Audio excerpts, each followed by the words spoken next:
Yeni Türkiye Hareketi'ne hoş geldiniz. Savunma sanayi ve gündemle ilgili tüm gelişmelere kanalımızdan ulaşabilirsiniz. Bize destek vermek için videoyu beğenip kanalımıza abone olmayı unutmayın. 2015 yılına kadar insansız hava aracı ihracatında, dünya genelinde ABD, Çin ve İsrail öne çıkarken, bu alandaki çalışmalarını hızlandıran Türkiye, aradan geçen 8 yılın ardından 30'dan fazla ülkeye SİHA ihraç etmeyi başardı. Türkiye'nin SİHA alanındaki ihracat başarıları, özellikle ABD ve İsrail'in silahlı insansız hava aracı ihracat politikalarını sorgulamalarına neden oldu. ABD, istisnai birkaç durum hariç olmak üzere, şu ana kadar MQ-1 Predator ve MQ-9 Reaper gibi SİHA'ları, yalnızca arasının çok iyi olduğu Fransa, İngiltere ve İtalya gibi stratejik müttefiklerine çok yüksek fiyatlarla ihraç etti. İsrail ise ABD'den çok daha fazla ülkeye insansız hava aracı ihracat gerçekleştirdi. Ancak bilindiği kadarıyla bunların tamamı silahsız statüdeler ve yalnızca keşif ve gözetleme görevlerini yerine getirebiliyorlar. Çin'in ise, ben SİHA istiyorum, diyen hemen herkese bu platformları ihraç ettiğini söylemek mümkün.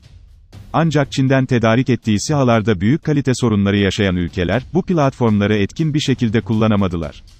Hatta Endonezya gibi Çin SİHA'sı tedarik eden ülkeler, daha sonra Türkiye'den SİHA tedarikinde bulundular.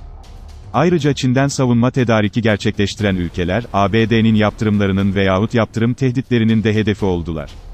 Özetle, Türkiye'nin pazara girişinden önce, Fransa, İngiltere, İtalya ve Hollanda gibi ABD'nin seçkin müttefiki olan ülkeler, yüksek maliyetlerle de olsa ABD'den silahlı insansız hava aracı tedarik edebildiler.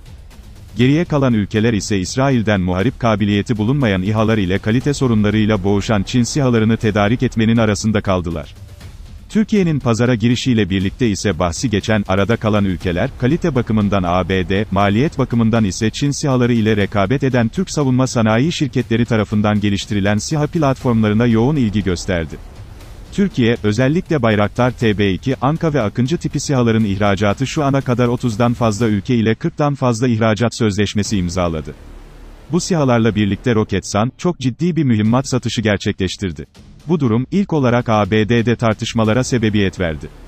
Türkiye'nin savunma sanayi sektöründe çok ciddi bir küresel pazar payını ele geçirmesi sebebiyle ABD'li savunma uzmanları, ABD'nin SİHA ihracatındaki politikalarını gevşetmesi gerektiğini savundu. Ancak buna rağmen ABD'nin Birleşik Arap Emirlikleri ve Katar gibi birkaç ülkenin SİHA talebini reddetmesi, beraberinde ABD Savunma Bakanlığı Pentagon'da en üst düzey silah satış uzmanı olarak görev icra eden Heidi Grant'ın istifasını getirdi. Savunma Güvenlik İşbirliği Ajansı Direktörü olarak görev yapan Grant, Ekim 2021'de istifa etti. Uzun bir süredir sessizliğini koruyan İsrail savunma sektörü ise, bu hafta sessizliğini bozdu. İsrailli savunma şirketi IAIN Başkan Yardımcısı Ron Trfus, Heron Mk2 İHA'nın silahlı versiyonunu Avustralya'ya satabileceklerini açıkladı. İsrail, SİHA ihracatı konusunda ABD'den de daha sert bir politikaya sahip. Hatta internette araştırma yaparak, bir İsrail SİHA'sına ait fotoğraf bulmanız pek mümkün değil. Karşınıza hep silahsız insansız hava aracı fotoğrafları çıkacaktır.